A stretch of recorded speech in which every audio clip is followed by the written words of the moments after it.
입니다. 그 소년의 이름은 필립이라고 하는데 이 소년은 태어날 때 안타깝게도 다리의 길이가 다릅니다.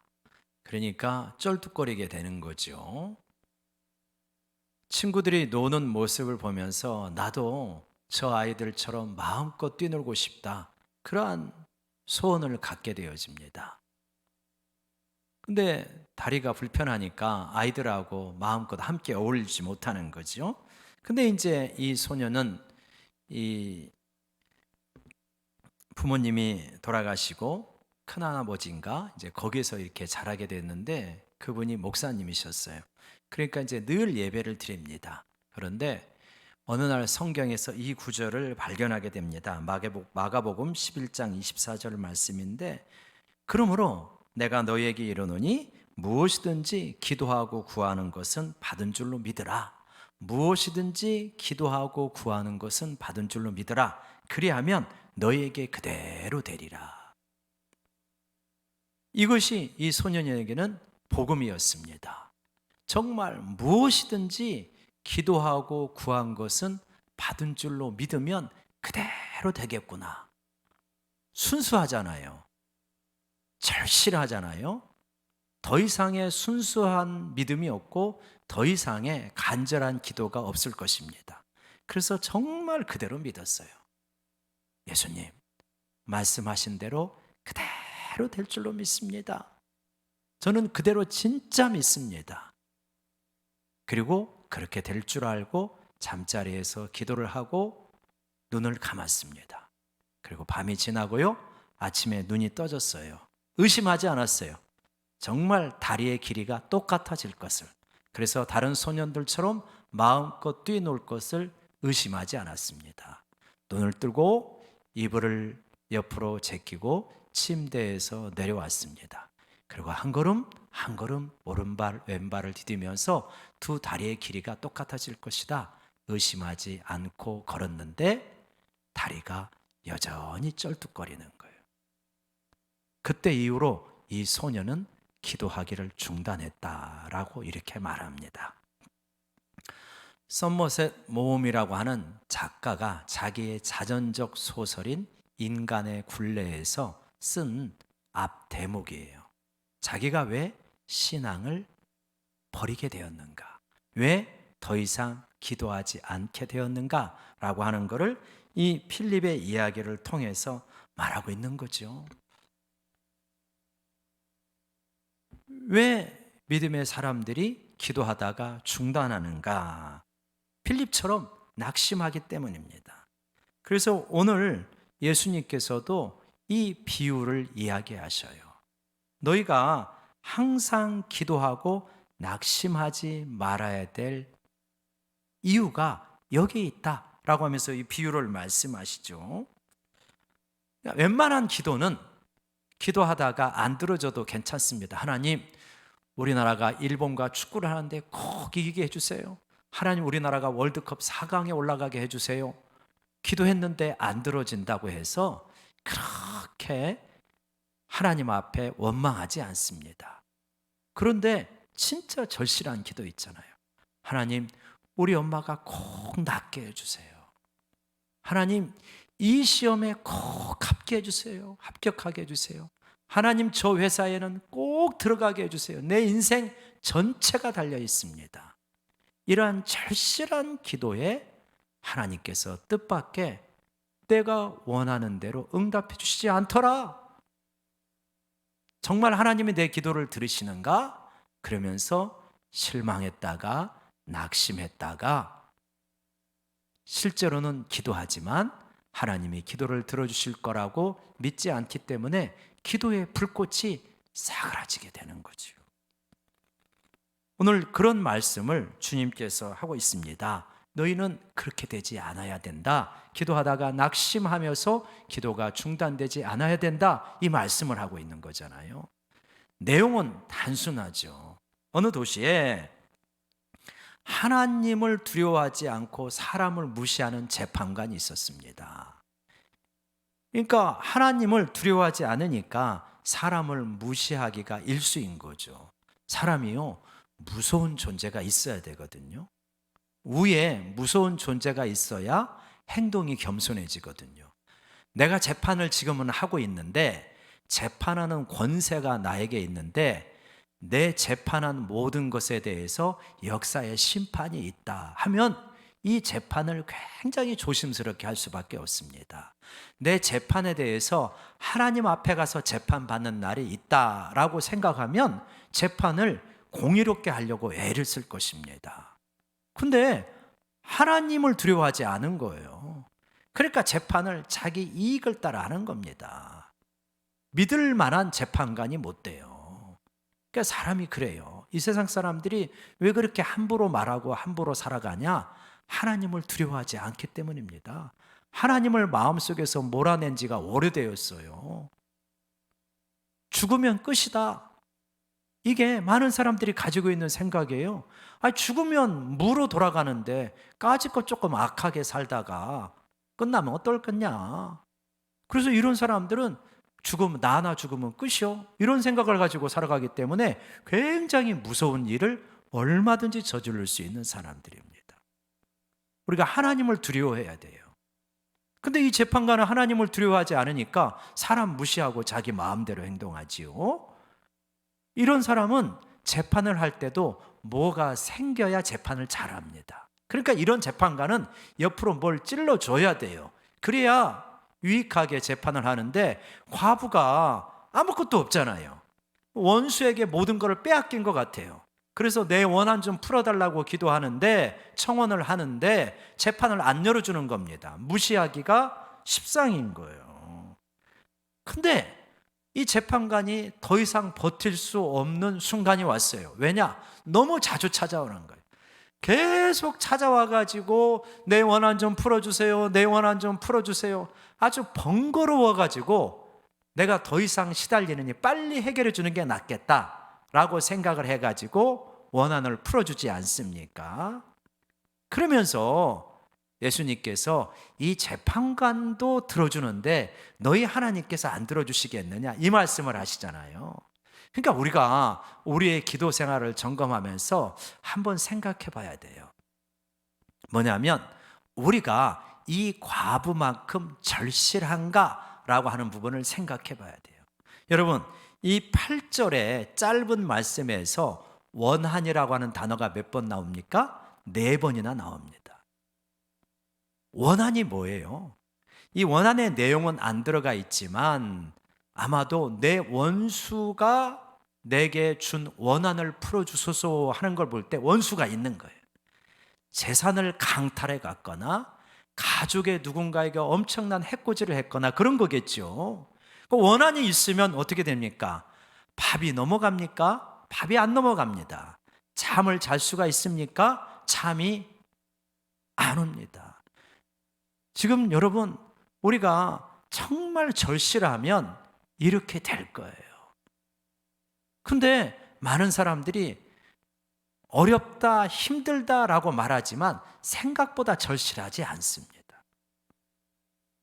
입술로는 절실한 것 같은데 마음까지는 그렇게 절실하지 않아요. 왜 그러냐? 이 과부처럼 안 매달리거든요, 하나님께. 정말 절실하면 하나님, 내 자녀, 내 아기, 우리 가정, 이 문제 너무나 절실합니다 하면은 이 하나님 앞에 안 매달릴 수가 없거든요. 근데 오늘날 우리의 삶은 생각보다는 평안을 누리고 있는 삶들이 많은 거예요. 예전에 비하면. 우리의 기도 생활을 가만히 점검해 보면 어떻습니까? 우리가 정말 10,000원 한 장 없을 때 얼마나 하나님 앞에 간절하게 기도했는지 몰라요. 우리 자녀가 아팠을 때 이 자녀의 회복을 위하여서 얼마나 눈물 뿌리며 기도했는지 몰라요. 우리 가정에 문제가 있었을 때 이 문제를 해결하기 위하여서 얼마나 간절하게 부르짖으며 기도했는지 몰라요. 지금은 그 간절함이 사라졌어요. 우리 많은 사람들에게서. 왜 그냥 그때만큼 그렇게 힘들지 않거든요. 여러분, 뒤에 바리새인과 세리의 기도가 바로 뒤에 나오잖아요.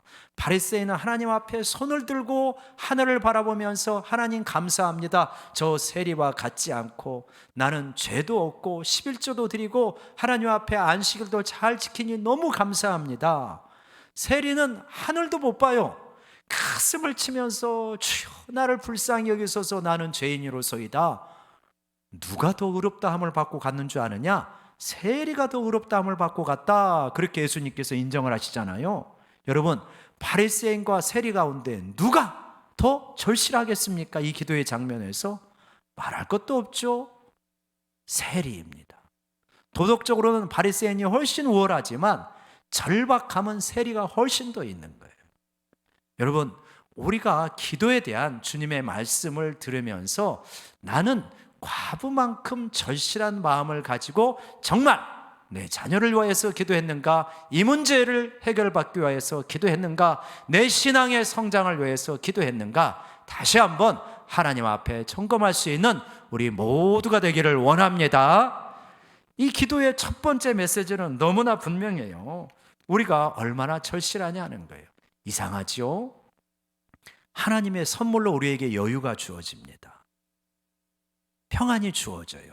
근데 하나님을 갈망하는 마음은 식어요. 이게 안타까운 거죠. 가장 그런 예는 수도 없이 있죠. 우리 이러한 이 고등학교 3학년 때 우리 학생들, 믿음이 좋은 학생들은 정말 기도하는 모습이 얼마나 예쁜지 모릅니다.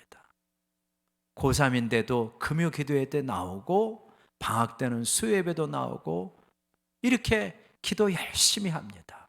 근데 대학을 가면은 금요 기도회 때 나왔던 그 고3 학생이 사라져요. 왜 그러죠? 왜 고3 때는 기도했는데 대학 들어가면 기도를 안 해도 되는 거죠? 취업하기 전에는 그렇게 간절하게 기도했던 청년이 취업하고 나면 기도회 때 안 나와요. 왜 그런 거죠? 가난할 때 그렇게 간절하게 기도했던 분이 조금 먹고 살만하니까 이제는 기도회 때 안 나와요. 절실함들이 사라진 거예요. 하나님이 주신 기도의 응답이 오히려 우리의 기도의 무릎을 약하게 만들어 버리는 거예요. 여러분, 우리가 이러한 이 절실함이 없는 이 상태를 우리가 좀 애통해 하면서 하나님 앞에서 하나님, 내 마음속에 기도의 절실함을 회복시켜 주시옵소서라고 기도할 수 있는 저희가 되기를 원합니다. 우리가 벌써 만족하면 안 되는 거죠. 근데 이제 이렇게 말씀하시는 분이 있을 거예요. 목사님, 그렇지 않아요. 나는 진짜 절실하게 기도했습니다. 근데 응답하지 않으세요, 하나님께서. 하나님의 이 기도의 문이 열려야 되는데 철대문이에요, 철대문. 내가 망치를 가지고 두드리고 있는 건데 철문이라 끔뻑도 안 해. 꿈쩍도 안 해요. 이렇게 말씀하시는 분이 있을 수 있어요. 예, 그럴 수 있습니다.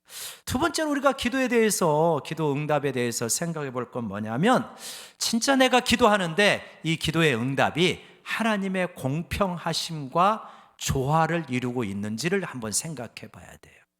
우리들은 굉장히 자기중심적이고 이기적인 그러한 속성이 많지요. 제가 그런 말씀 드렸죠.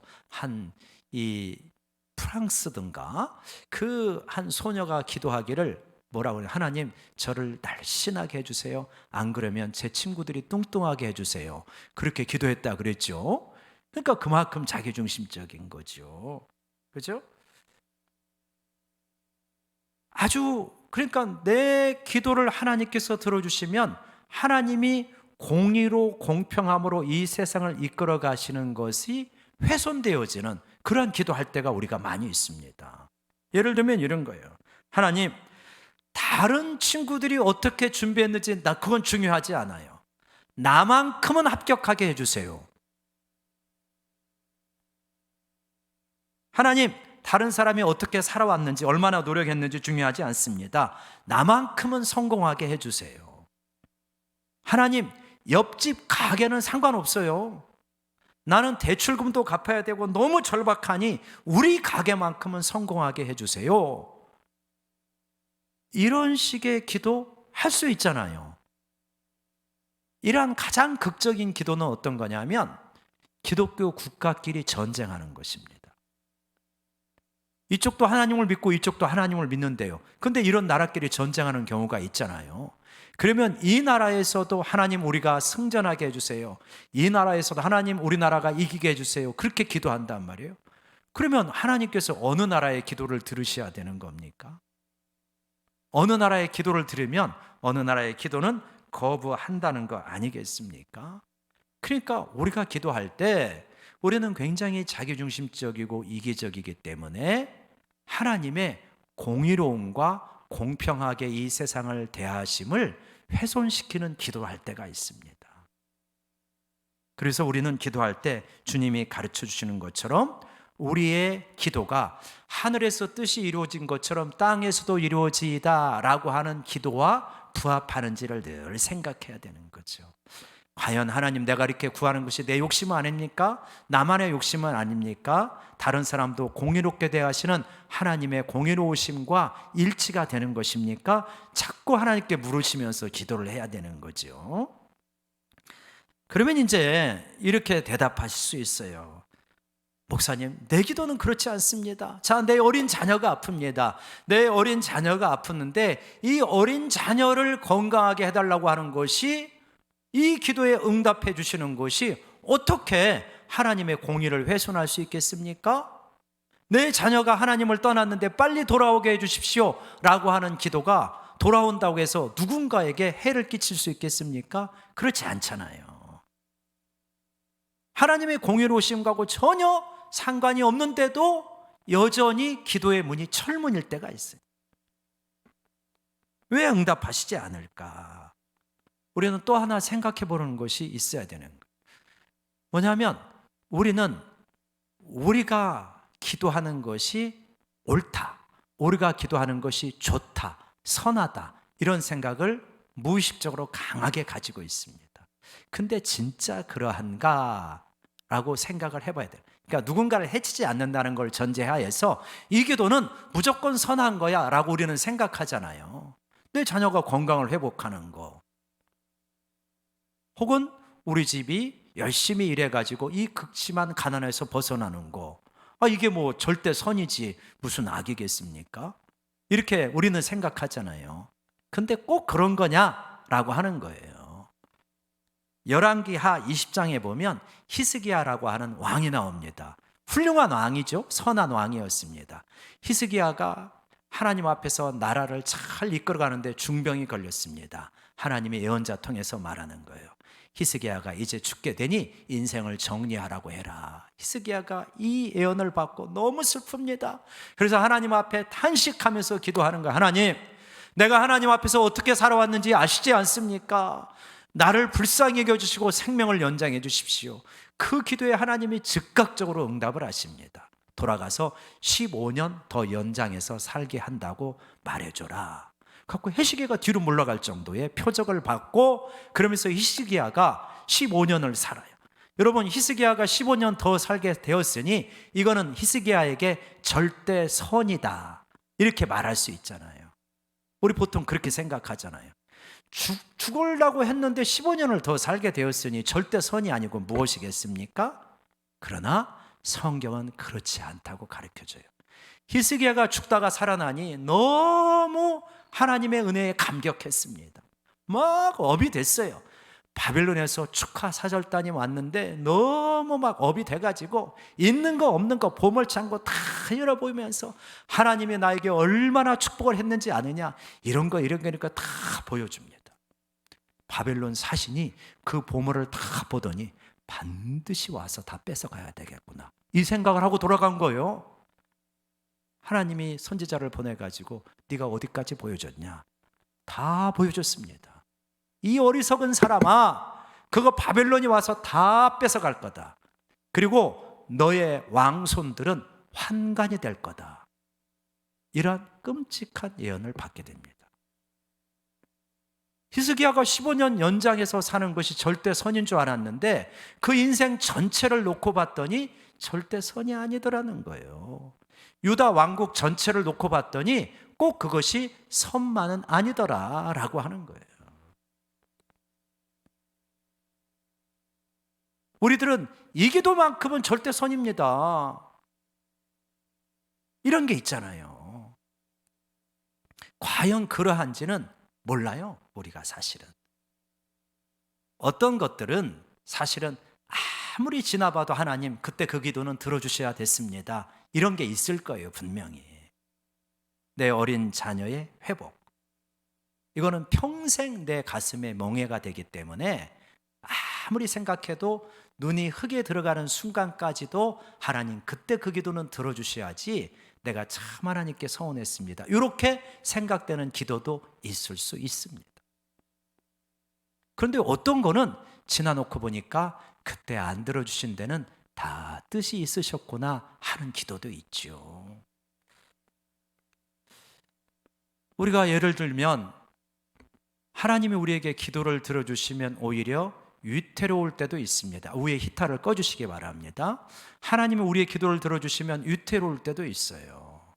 예를 들어서 많은 분들이 물질의 풍요를 위하여서 기도합니다. 그러죠? 근데 하나님 왜 이렇게 물질의 풍요 왜 이렇게 빨리 안 주세요? 근데 내가 지금 200만 원의 월급을 받고 있는데 200만 원의 월급을 받고 있을 때 물질의 권세와 내가 기도해가지고 하나님께 물질의 축복을 받아서 월 1000만 원을 받을 때 물질의 권세는 다릅니다. 그러죠? 월 200만 원 받을 때는 상당히 겸손하기가 쉽습니다. 월 1000만 원 벌면요, 겸손하기가 그렇게 쉽지 않아져요, 이상하게. 목사님들도 그래요. 교회가 보통 사이즈면 보통 겸손하기가 쉬워요. 근데 막 갑자기 교회가 많이 커졌다 하면은 이게 겸손하기가 그렇게 쉽지가 않아져요. 응답에는 권세가 따라다녀요. 물질이 많아지면 권세가 따르기 때문에 이걸 가지고 겸손해지지 않고 잘못하면 유세를 부리기가 쉽고 잘못하면 사람 무시하기가 쉽습니다. 그래서 그것이 그 사람에게 전체 인생을 놓고 볼 때 진짜 도움이 됐는가 하는 거는 신중하게 생각할 일이에요. 간혹 그런 분을 봐요. 우리가 이제 우리 교회는 그런 분이 없는데 우리 선배 목사님들이 그런 설교집에 보면 그런 부분이 있죠.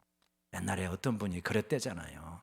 정말 어렵게 이렇게 일하시는 분이 있어가지고 간절히 목사님도 기도하고 그 집사님도 기도해가지고 하나님께서 복을 주셨어요.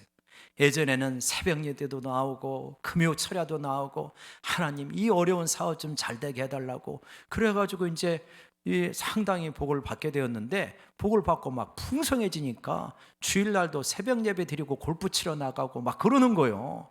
목사님이 아주 대단한 목사님이었는가 봐요. 그래갖고 그분에게 갔어요. 집사님 기도합시다. 기도하기를 뭐라, 하나님 이 사업 쫄딱 망하게 해주십시오. 예전에는 김 집사가 그렇게 하나님 앞에 간절히 기도하더니 이제는 좀 풍요로워졌다고 하나님 앞에 예배도 안 드리고 그러니 다시 믿음이 회복되게 쫄딱 망하게 해주십시오. 간절하게 기도하니까 막 집사님이 제발 좀 그렇게 기도하시지 말라고 그랬다는 거예요. 우리가요, 내가 지금 하나님 앞에 기도해서 받는 것이 절대 선이라고 하는 생각 버려야 됩니다. 하나님이 진짜 선이 무엇인지 알고 계시다라고 하는 마음을 가지고 기도하는 게 믿음의 모습인 거죠. 자, 그런데 우리가 이 18장의 이 말씀을 보면 이 기도의 이 메시지는 너무 선명하잖아요. 여기서 우리가 주목할 단어는 두 가지예요. 첫 번째 주목할 단어는 이겁니다. 한번 따라합시다. 하물며. 메시지 선명합니다. 얘들아, 불의한 재판관도 과부가 그렇게 절실하게 매달리니까 들어준다. 하물며 하나님께서 택하신 자들이 밤낮 부르짖으며 기도하는데 안 들어주시겠느냐? 하물며를 기억하면서 기도해라. 불의한 재판관도 들어주시는데 너희를 위하여 독생자를 바치시기까지 사랑한 너희들이야. 너희들이 밤낮 부르짖으면 기도 안 들어주시겠느냐? 속히 들어주신다. 메시지가 분명하죠. 하물며 기억하면서 믿음으로 기도해라. 그러면 반드시 택하신 자들의 원한을 풀어주시고 기도를 들어주신다. 이겁니다.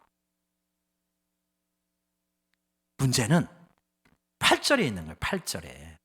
8절에 보면 내가 너희에게 이르노니 속히 그 원한을 풀어주시리라. 속히 그 원한을 풀어주시리라. 속히 풀어주면요, 기도 안 할 사람 있습니까? 없습니까? 없습니다. 우리 다 합니다. 속히만 풀어주시면. 문제는 그 속히라고 하는 기준이 우리하고 예수님하고 다르다는 데 있어요. 우리는 어떻게 살아가느냐? 우리는 인풋을 넣으면 아웃풋이 바로 나오는 세상에서 살아갑니다. 예수님은 지금 2000년 전에 말씀을 하시고 계세요. 이사야서 55장에 보면 내 생각은 너희 생각과 다르고 내 뜻은 너희 뜻과 다른 것이 하늘이 땅에서 높음 같이 다르단다. 이렇게 말씀하시면서 비유로 드시는 게 뭐냐면 비가 오고 눈이 왔을 때 어떻게 되냐? 비와 눈이 땅에 적셔져 가지고 결국은 이 싹이 나게 하고 꽃이 피게 하고 추수를 거두게 하지 않느냐? 이렇게 비유를 드셔요. 하나님의 응답하시는 방식은 자연스럽게 이루어지고 시간이 걸리면서 이루어진다고 하는 말씀이에요. 우리들은요, 하나님 배고파요. 바로 주세요. 이거거든요. 근데 하나님은 배고프냐? 풍년을 원하냐? 비가 올 거다. 눈이 올 거다. 그것이 대지로 들어가고 싹을 발화시키고 싹이 나오고 줄기가 자라고 꽃이 피고 열매를 거두게 될 것이다. 이게 우리한테는 하세월이죠. 우리는 어떤 사람들이에요? 배고프면 맥도날드 들어가가지고 햄버거 세트 주세요. 불고기 버거 세트 주세요. 그래가지고 3분 만에 받아가지고 나오면서 먹는 사람들인데, 그러니까 이게 기준이 상당히 다르기 때문에 여기에 어떤 충돌이 있는 거예요. 우리의 기대와 하나님의 응답하심에 이 충돌이 있는 거예요. 그래서 우리가 붙들어야 될 단어는 무엇이냐? 8절 보시면 내가 너에게 이르노니 속히 그 원한을 풀어주시리라. 그러나 인자가 올 때에 세상에서 믿음을 보겠느냐? 속히 원한을 풀어주시면요, 기도 안 할 사람 없습니다. 다 하죠. 그런데 그러나 세상에서 믿음을 보겠느냐라고 하는 것은 뭐냐면 속히가 우리가 기대하는 속히가 아니라는 걸 알 수 있어요. 우리가 기대한 방식, 우리가 기대한 타이밍이 아니구나. 그러니까 인자가 올 때 믿음으로 기도하는 사람이 많다는 거예요? 적다는 거예요? 적다는 말이잖아요. 적을 것이다. 너희들은 기도하다가 중단하는 사람이 많을 것이고 인자가 왔을 때 기도하는 사람이 적은 것을 안타깝지만 나는 보게 될 것이다. 그런데 너희들은 이 그러나를 붙들고 내가 왔을 때 믿음으로 기도하고 있어라 라고 이렇게 말씀하고 계시는 거죠. 여러분, 기도하다가 실망하시고 실제로는 입 밖으로 내지는 않았지만 나 하나님에게 참 섭섭해요 이러신 분이 있죠. 다른 거는 몰라도 이 기도는 좀 들어주셨어야 되지 않아요? 이렇게 서운하신 분이 있잖아요. 그래서 기도하려고 해도 별로 마음에 열기가 안 생겨요. 하나님에게 실망했기 때문에.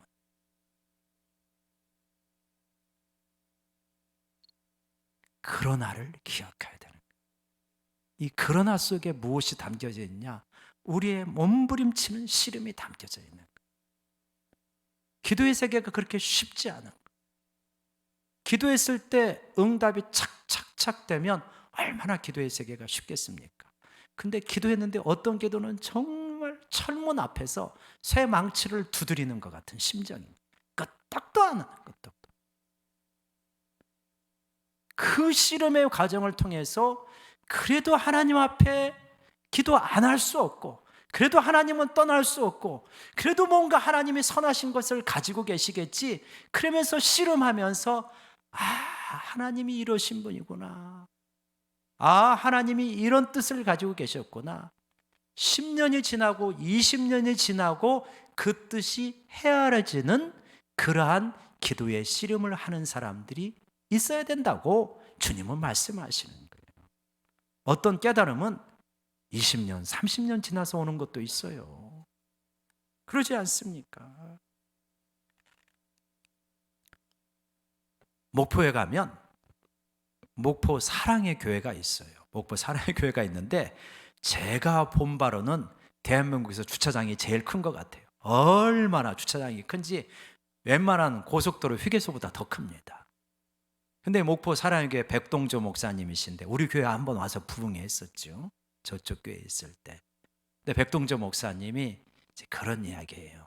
그분이 이제 목포에서 조금 떨어진 섬 출신인가? 이제 그렇게 되어지는데 자기 엄마는 늘 기도하는 사람이었대. 비가 오나 바람이 부나 눈이 오나 그냥 오직 주님만 알고 먼 길 걸어가서 간절하게 기도하는 분이에요. 기도하면 그렇게 5년 10년 기도하면 집안이 풀려야 될 거 아니에요. 여전히 찢어지게 가난한 거예요. 자식들 하나 제대로 피는 경우가 없어요. 그러니까 교회에서 사람들이 쑥덕을 했대요. 쑥덕을. 네. 그분 표현이 그래요. 쑥덕쑥덕하게. 그 집사 기도해도 별거 없더라. 그렇게 바람 부나 눈이 오나 하나님 앞에 매달려도 별거 없더라. 그 집 자식 잘 되는 거 봤냐? 그 집 뭐 물질 복 받는 거 봤냐? 이 쑥덕거리는 소리가 들리니까 그만 낙심이 돼버린 거예요. 그래서 어느 날 기도를 안 하시고 교회 안 가는 거예요, 어머니가. 그래갖고 엄마 왜 기도하러 안 가? 그랬더니 이제 안 갈란다. 왜? 사람들이 이렇게 말해가지고 하나님 영광 가리는 것 같아서 안 갈란다. 그러더래요. 그래갖고 집에서 문 닫고 기도하시고 뭐 그렇게 며칠 하시더니 그러더니 또 가시더래요. 그래서 왜 가 엄마? 그랬더니 집에서 기도하니까 기도가 잘 안 된다. 그래도 하나님 앞에 가서 기도해야지. 그렇게 기도를 하셨다고 그러더라고요. 그러면서 그분이 하는 말이 내 목회는 나 자신을 볼 때 내가 이렇게 목회할 만한 사람이 안 되는데 어머니 기도 덕분이다. 그런 말을 해요. 그러니까 백동조 목사님 어머니도 그게 1, 2년 기도해서 그렇게 그런 소리 듣는 게 아니잖아요. 오랜 세월 탄식하고 씨름하고 눈물로 하나님 이 정도 기도했으면 들어주셔야죠. 이 정도 기도했으면 풀려야죠. 그런데 그 한 세월을 지나고 나서 결국은 이제 하나님께서 선하심을 보이셨다라고 이렇게 말을 하죠. 여러분, 많은 사람이 필립처럼 간절하게 절실하게 기도하다가 안 되니까 중단하는 겁니다. 낙심해서 중단하는 거죠. 한번 우리가 기도에 대해서 잘 생각해 볼 때 과부처럼 우리는 절실하게 기도했는가 하는 부분과 또 하나 내 기도는 하나님의 공의로움과 공평하심과 조화가 되는가, 또 하나 나는 내 기도가 응답받는 것이 절대 선이라고 확신하고 있는데 진짜 그러한가? 하나님이 나보다 나에게 정말 선이 무엇인지 더 잘 알고 계시지 않을까? 이 부분을 생각해 봐야 되는 거죠. 우리는 기도 응답이 되어지지 않고 기도 응답이 더디 오면 철문 앞에서 망치질 하다가 주저앉아 버립니다. 기도의 무릎이 약해지고 기도의 소리가 약해지고 기도의 불길이 약해져 버려요. 그때 주님은 말하는 거예요. 그러나 인자가 올 때 세상에서 믿음을 보겠느냐. 우리가 붙들어야 되는 것은 하물면도 붙들어야 되지만 그러나를 붙들어야 되는 거예요. 그러나. 이 그러나 속에는 이 응답되지 않는 현실을 붙들고 몸부림친 그 인생에 기도의 엑기스가 녹아져 있는 거예요. 그 엑기스로 그러나라고 하는 단어를 쓸 수 있는 거예요. 여러분, 그렇게 기도할 때 인자가 왔을 때 믿음을 보겠느냐라고 하는 주님의 이 안타까운 가운데서 기도하는 일을 찾는 이 주님의 기도 가운데, 주님, 그러나를 붙들고 제가 여기에 무릎을 꿇고 있습니다 라고 말할 수 있는 우리 모두가 되었으면 좋겠습니다. 그렇게 기도의 사람이 되시기를 간절히 원합니다. 우리 잠시 반주 좀 해주시겠습니까? 우리 말씀 붙들고 한번 기도합시다. 우리가 붙들어야 될 두 개의 단어는 하물며와 그러나입니다. 우리 기도에 대해서 생각할 때 세 가지의 붙들고 씨름해야 될 내용이 있습니다. 과부처럼 절실했는가? 내 기도가 하나님의 공의로움과 일치되고 있는가? 내 기도의 응답이 절대 선이라고 내가 무조건 확신하고 있는가? 하나님은 그렇지 않을 수 있다고 말하는데 나는 무조건 내가 원하는 것이 선입니다 라고만 생각하는가? 이 씨름의 과정을 통하여서 그러나의 기도를 하는 우리가 되기를 원합니다 라고 같이 말씀을 적용하면서 우리 같이 한번 기도하는 시간을 갖겠습니다. 같이 기도하십니다. 아버지 하나님이여, 오늘 이렇게 우리가 하나님 앞에 기도합니다. 아버지 하나님, 우리 많은 이들이 혹시 필립처럼 아버지 하나님 정말 간절하게 기도했는데, 절실하게 기도했는데 내가 원한 대로 이루지 않았기 때문에 하나님이여 기도하기를 중단해버린 실천적 무신론자와 같은 그러한 삶을 살고 있지는 않는지요. 아버지 하나님이 우리가 정말 백동정 목사님의 어머니처럼 낙심했다가도 다시 일어서서 기도할 수 있는 우리 모두가 되어줄 수 있도록 주님 도와주시고, 하나님 얼마나 우리가 절실하게 기도하는지를 점검하게 하시고, 하나님 내 욕심만으로 기도하는지 하나님의 뜻이 이 땅에서 이루어지기를 원하는 마음으로 기도하는지 점검할 수 있도록 주님 도와주시고, 아버지 하나님 정말 하나님이여 기도의 응답이 선이지만 때로는 응답이 선이 아닐 수도 있고, 하나님께 우리 인생에 정말 필요한 것이 무엇인지를 알고 계신다는 마음을 가지고 기도의 씨름을 할 수 있는 우리 모든 지체들 되어줄 수 있도록 주님이여 도와주시옵소서. 아멘. 하나님 아버지, 우리가 하나님 앞에 기도할 때 때로는 우리가 기도하는 문제가 너무나 굳건한 산 같아서 하나님의 그 산 앞에서 호미를 가지고 캐는 심정일 때가 있습니다. 언제 이 산이 옮겨질 것인가? 하나님은 너무나 응답이 더디 오는 것 같아서 철문 앞에서 작은 망치 가지고 철문 부수겠다고 달려드는 그러한 사람처럼 느껴질 때가 있습니다. 아버지 하나님, 정말 우리가 하물며를 기억하게 하여 주시옵소서. 그러나를 붙들게 하여 주시옵소서. 우리의 기도가 하나님 정말 얼마나 절실한지를 다시 한번 점검하게 하시고, 내 욕심으로 자기 중심적으로만 나만 잘되기 위하여서 기도하는 것은 아닌지 생각해 보게 하시고, 하나님 기도의 응답은 선하신 하나님에게 있다는 것을 기억하면서 하나님이 우리 인생에 정말 가장 선한 것이 무엇인지를 안다고 하는 마음 가운데서 우리 기도의 무릎을 다시 한번 꿇을 수 있도록 도와주시옵소서. 기도에 진정한 씨름이 있는 우리 모두가 되어지게 도와주시옵소서. 예수님의 이름으로 기도드리옵나이다. 아멘.